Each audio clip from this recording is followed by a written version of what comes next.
So I thought I'd make this video on managing cash flow in a recruitment business, because if you implement what I'm about to teach you, then you should get to a position where you literally never have a problem with managing cash flow, and you are never short of cash to pay for a service, a bill, a charge, a wage, whatever you might be coming up against. And this is exactly how we manage it and how I've done it for years.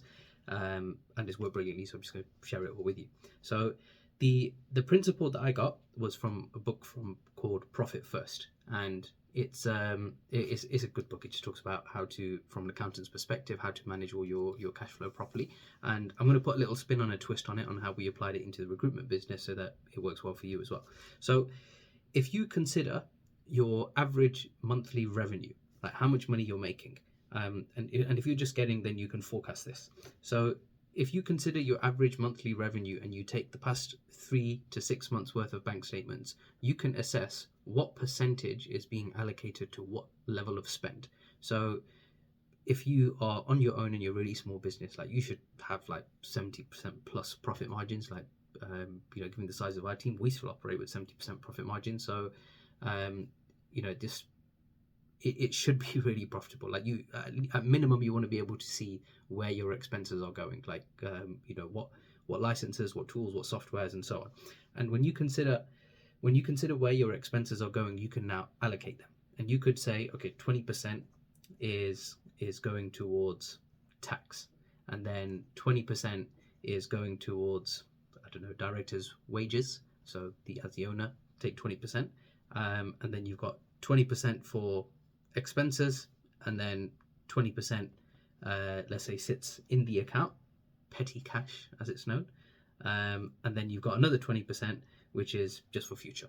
So now you can break all of this. Now I've given 20% as round numbers. Yours might be slightly different percentages on different levels, but you've got to work that out for yourself. So track back your previous few statements and work out what percentage is being allocated to tax, to future investing, to directors' wages, and money that you leave in the account, and everything else that you might be spending on. And you can break this down into further categories. So like if you've got an account where if you've got 20% that is being allocated to future investing in the business, then you can break that down even more. Like what percentage are you going to invest into new hires? What percentage into business books? Or what percentage into any training that you might want to take up? And when you consider all of these things, now you can plan a trajectory over the next few months, because you can say, okay, in the next 6 months, we're going to be at this position, and that means we're able to invest in a new employee, or take out a new software, or a new tool, or double the spend on a particular type of license. And you'll be able to make that judgment based on the forecast and trajectory, considering your revenue and considering your past expenditure. Now, if you start off as round numbers on 20%, you can adjust these as they go along. But ultimately, what you want to do is have either separate bank accounts, or a lot of accounts that we use Starling.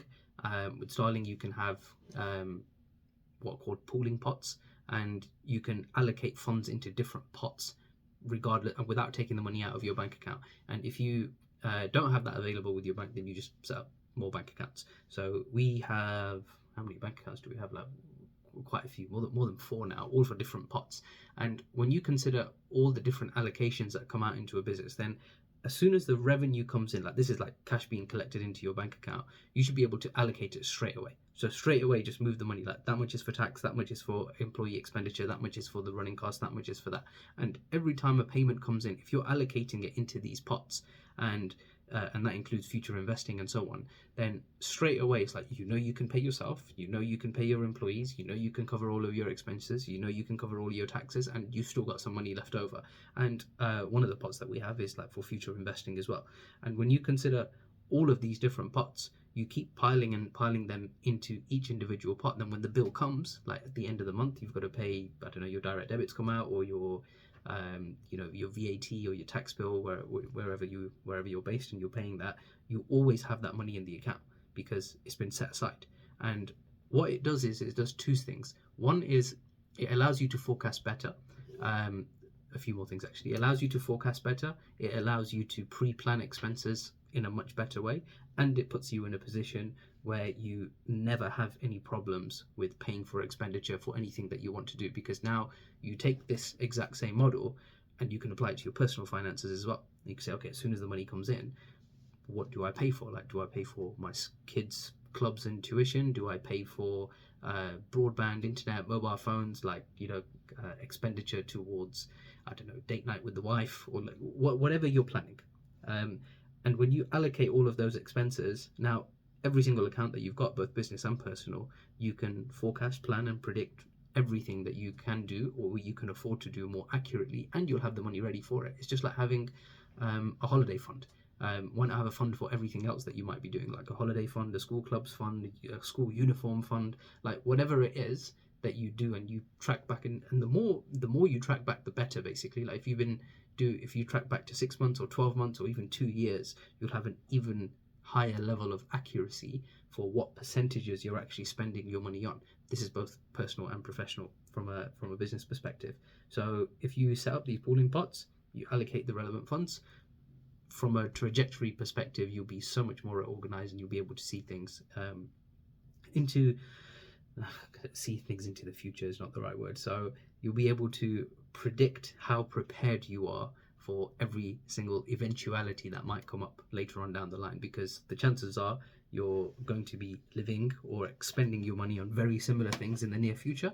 And if you're allocating everything properly, then the only thing that you want to be pushing is the growth of your business, and keep pushing for more revenue and more profits. And as you continue to do that, then there's more allocation that's going to be applied to each individual pot. So as time progresses, these pots only get bigger, and that means that you've got more money for future investments, for more funding, for your tax account, for employees, for everything that is available.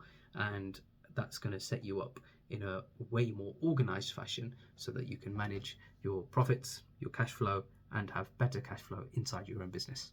That's all.